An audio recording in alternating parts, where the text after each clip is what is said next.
कहानी की शुरुआत में बताया जाता है कि चेस्टर्स मिल नाम का एक शहर पहले आम शहरों की तरह ही था, लेकिन फिर वहाँ कुछ ऐसी भयानक डरावनी घटनाएं घटने लगी जिससे पूरा का पूरा शहर नर्क से भी बदतर बन गया। लेकिन आखिर वहाँ ऐसी कौन सी खतरनाक घटनाएं होने लगी, चलिए जानते हैं। तो कहानी की शुरुआत होती है बार्बी नाम के एक लड़के को दिखाते हुए जो एक डेड बॉडी को जंगल में दफना रहा था। बार्बी वहाँ का लोकल निवासी नहीं था और बार्बी के माथे पर लगी चोट को देखकर लग रहा था कि मरने वाले बंदे के साथ उसकी काफी ज्यादा लड़ाई हुई होगी। उस आदमी को दफनाने के बाद बार्बी अपनी कार में शहर से बाहर निकलने लगता है, लेकिन तभी उसका सामना शेरिफ नाम के एक पुलिस ऑफिसर की कार से होता है। उसे देखकर वो थोड़ा डर जाता है, जिससे उसका ध्यान ड्राइविंग से हट जाता है, लेकिन किसी तरह वो पुलिस से बच निकलता है। पर तभी कुछ गायें सड़क के बीचों बीच खड़ी थी। उनको बचाने के लिए बार्बी अपनी कार को एकदम से मोड़ देता है, जिससे वो गायों से भरे खेत में पहुंच जाता है। इससे उसे थोड़ी चोट लग गई थी। कुछ सेकंड्स बाद वहाँ पर जमीन अर्थक्वेक की वजह से जोर जोर से हिलने लगती है कि अचानक आसमान से एक चीज बार्बी के सामने आकर नीचे गिरती है और सब कुछ शांत हो जाता है। बार्बी देखता है कि एक गाय आसमान से गिरने वाली उस चीज से 2 टुकड़ों में कट चुकी थी। वो डरा हुआ उस चीज को छूने लगता है तो उसे पता चलता है कि वो एक इनविजिबल वॉल है जो इतनी शार्प थी कि इसकी वजह से कई घर भी 2 हिस्सों में कट गए थे। तभी वहाँ जॉय नाम का एक लड़का आकर उससे पूछता है कि तुम ठीक हो या नहीं।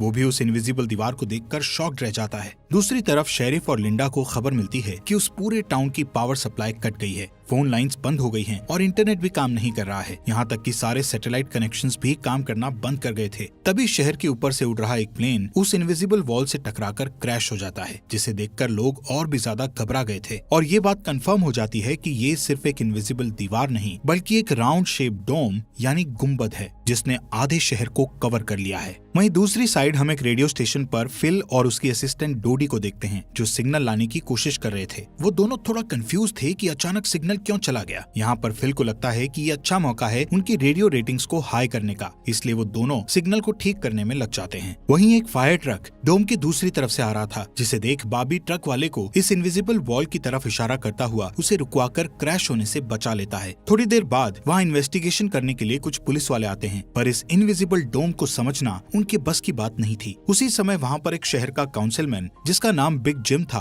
वो भी पहुँच जाता है, लेकिन उसे भी इस डोम के बारे में कुछ भी समझ नहीं आता। यहाँ पर पुलिस को इन्फॉर्मेशन मिलती है कि उस शहर की तरफ आने वाले सभी रास्तों को बंद कर दिया गया है क्योंकि उस डोम की वजह से बहुत सारे एक्सीडेंट हो रहे हैं। इसके थोड़ी दूर घर पर जूनियर नाम का लड़का एंजी नाम की लड़की के साथ इंटीमेट हो रहा था। एंजी पेशे से नर्स थी और जो की बड़ी बहन भी थी। इंटीमेट होने के बाद जूनियर एंजी से कहता है कि मैं तुमसे बहुत प्यार करता हूँ, लेकिन एंजी उसे कहती है कि वो उसके लिए ऐसा कुछ फील नहीं करती। इससे जूनियर का दिल टूट जाता है और उन दोनों में बहस होने लगती है। यहाँ पर उनकी बहस इतनी बढ़ जाती है कि एंजी उसे थप्पड़ मारकर वहाँ से चली जाती है। इसके बाद हम 3 लोगों की फैमिली को देखते हैं, जिसमें मदर कैरोलीन, एलिस और उन दोनों की बेटी नोरी उसी टाउन की तरफ जा रही थी। उन्हें इस बात की खबर नहीं थी कि डोम ने उस टाउन को कवर किया हुआ है। दूसरी तरफ हम जूलिया नाम की एक इन्वेस्टिगेटिव रिपोर्टर को देखते हैं जिसका चेस्टर्स मिल शहर में बहुत नाम था। एक दिन एक औरत उसे एक सीक्रेट खबर देने के लिए कॉल करती है। वो औरत उसे बताती है कि उसने उस वीक चेस्टर्स मिल में प्रोपेन से भरे 6 ट्रक को जाते हुए देखा है और उसके हिसाब से इतनी बड़ी क्वांटिटी में प्रोपेन जैसे फ्यूल का शहर में आना किसी खतरनाक प्लान का हिस्सा हो सकता है। जूलिया उस औरत को इस बारे में इन्वेस्टिगेशन करने का वादा करती है, पर वो अपने काम में ज्यादा बिजी होने के कारण उस पर ध्यान नहीं दे पाती। वहीं बिग जिम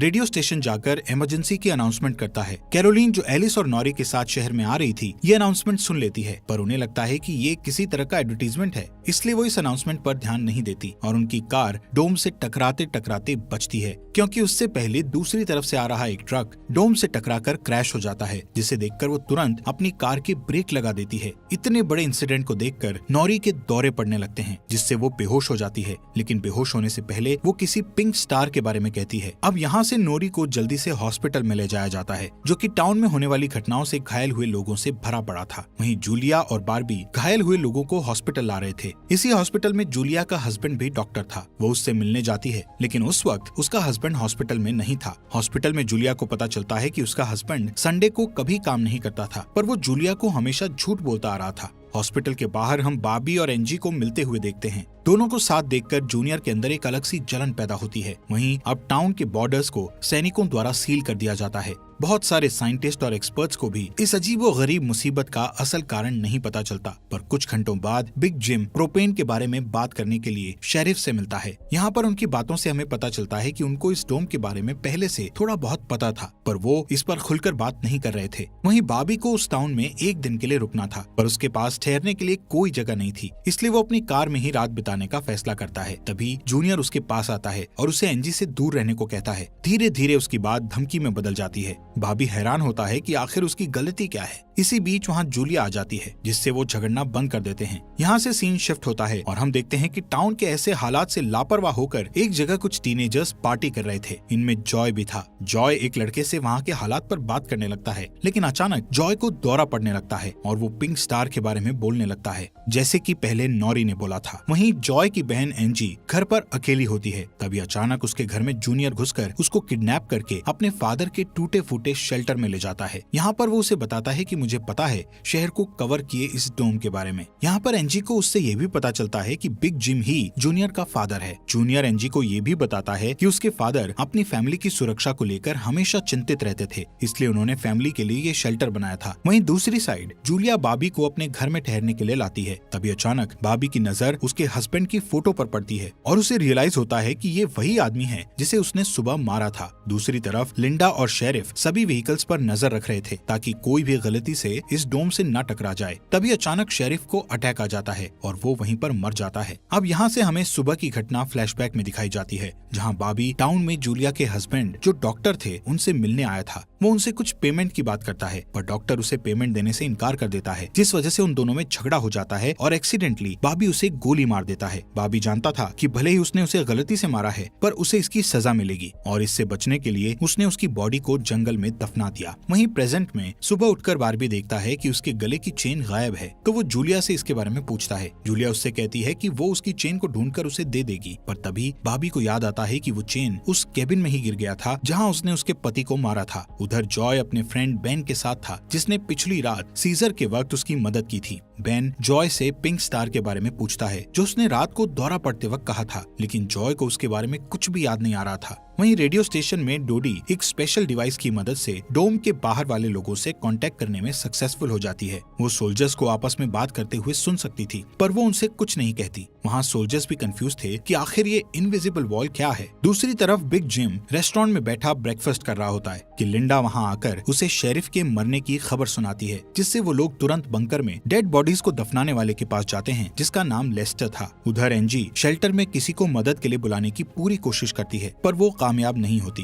तभी जॉय वहाँ आता है और उसे चेन के जरिए बेड से बांध देता है। वहीं बिग जिम लेस्टर को अपने साथ लेकर आता है, जो कि शेरिफ का ही दोस्त था। शेरिफ की मौत से वो बहुत दुखी और परेशान हो जाता है। जब लिंडा उनके आसपास नहीं होती, तब वो और बिग जिम पिछले महीने होने वाले प्रोपेन के इंपोर्ट के बारे में बात करते हैं कि प्रोपेन के इंपोर्ट में उन तीनों का ही हाथ था और उन्होंने टाउन वालों से ये बात छुपाई थी। शेरिफ की मौत से ये कंफर्म हो गया था कि वो उनकी इन्वॉल्वमेंट के बारे में किसी को कुछ नहीं बता पाएगा, जो कि उनके लिए अच्छी खबर भी थी। उसी दिन बाद में लिंडा पुलिस स्टेशन आती है तो देखती है कि बिग जिम शेरिफ के ऑफिस में कुछ ढूंढ रहा है। लिंडा के पूछने पर जिम उसे कहता है कि वो वहाँ शेरिफ की वसीयत के पेपर्स ढूंढ रहा है, लेकिन असल में वो वहाँ प्रोपेन के इंपोर्ट से जुड़े पेपर्स को ढूंढने आया था, जो उसे और लेस्टर को परेशानी में डाल सकते थे। वो तुरंत बाहर आकर शेरिफ को बताता है कि मुझे लगता है वो पेपर शेरिफ के घर में होंगे, जिन्हें लाने के लिए वो लेस्टर को तुरंत उसके घर भेजता है। इसी बीच जूलिया जल्दी से रेडियो स्टेशन पर डोडी के पास जाती है, जहाँ वो देखती है कि वो लोग डिवाइस के जरिए डोम के बाहर खड़े सैनिकों की बातचीत सुन सकते हैं। उनकी बात सुनने पर जूलिया को पता चलता है कि वो लोग जमीन खोदकर डोम को बाहर निकालने की कोशिश कर रहे हैं, पर वो इस काम में कामयाब नहीं हो पा रहे हैं। इसके बाद जूलिया रेडियो के जरिए पूरे टाउन में डोम वाली खबर को फैला देती है, जिससे लोगों में डर पैदा हो जाता है और लोग घबरा जाते हैं। वहीं जॉय और बेन बॉर्डर के पास साइंटिस्ट को अपना काम करते हुए देखते हैं। साइंटिस्ट ये देखते हैं कि डोम के ऊपर पानी का क्या असर होता है, पर उन्हें ज्यादा कुछ समझ नहीं आ रहा था, जिससे वो किसी नतीजे पर नहीं पहुंच पाते। वहीं जॉय देखता है कि ये डोम एक छलनी की तरह है। वो बेन से बताता है कि इस डोम में से बिल्कुल मामूली सा पानी आर पार जा सकता है। दूसरी ओर बार्बी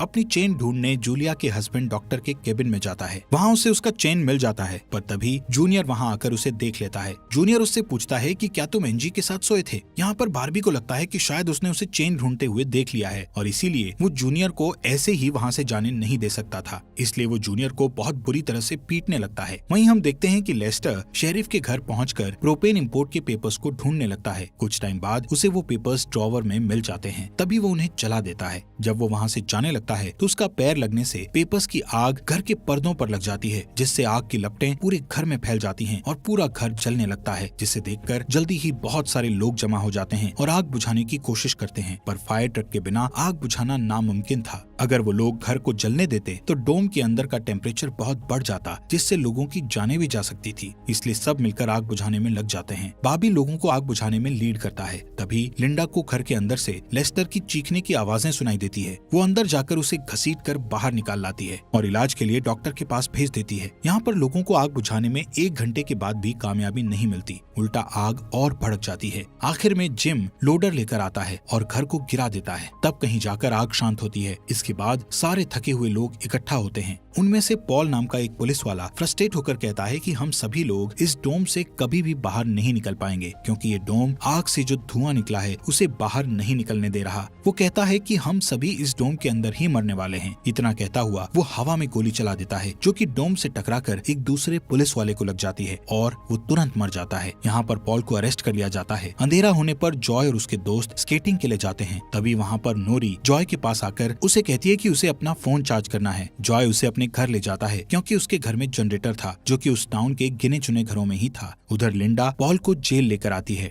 वहाँ कुछ लोग पुलिस स्टेशन के बाहर प्रोटेस्ट कर रहे थे। असल में वो लोग पुलिस के घटिया सिस्टम का विरोध कर रहे थे। जिम उन सबको ये कहकर शांत करता है कि जरूरत पड़ने पर उन सबकी मदद की जाएगी। लॉकअप में बंद होने के बाद पॉल को हार्ट अटैक आ जाता है, जिससे लिंडा उसकी मदद के लिए दौड़कर अंदर जाती है, लेकिन तभी उसे पता चलता है कि पॉल सिर्फ अटैक आने की एक्टिंग कर रहा था। इसी मौके का फायदा उठाकर पॉल उसे धकेलकर उसे लॉकअप में बंद करके वहाँ से भाग जाता है। इधर बंकर में जूनियर फिर से एनजी के पास जाता है। एनजी समझ चुकी थी कि अगर उसे यहाँ से निकलना है तो उसे जूनियर को झूठे जाल में फंसाना पड़ेगा, इसीलिए वो उससे अपने बचपन की यादें साझा करती है, जब वो दोनों एक बंद टनल में जाया करते थे, और कहती है कि हो सकता है डोम का टनल पर कोई असर नहीं हुआ हो, तो वो लोग बाहर जा सकते हैं। यहाँ पर एनजी सोचती है कि अब वो उसके प्यार के जाल में फंस गया है तो शायद वो उसे छोड़ दे, लेकिन ऐसा कुछ नहीं होता। जूनियर अकेले ही उस टनल में जाने का प्लान बनाता है। वहीं जिम जब पुलिस स्टेशन में आता है तो पॉल की जगह लिंडा को लॉकअप में बंद देखता है। वो तुरंत उसे लॉकअप से बाहर निकालता है। उन्हें पता चलता है कि पॉल अपने साथ एक राइफल और कुछ गोलियां लेकर गया है। लिंडा तुरंत उसकी तलाश में जंगल की ओर निकल जाती है, क्योंकि उसे पता था कि पॉल अक्सर शिकार करने जंगल की तरफ जाया करता था। वहीं जिम पॉल को पकड़ने के लिए एक टीम तैयार करता है। उधर रेस्टोरेंट में बैठी कैरोलीन को नॉरी की फिक्र हो रही थी, क्योंकि वो पिछली रात अपनी दोनों मदर्स को बिना बताए जॉय के घर रुक गई थी। वहीं जिम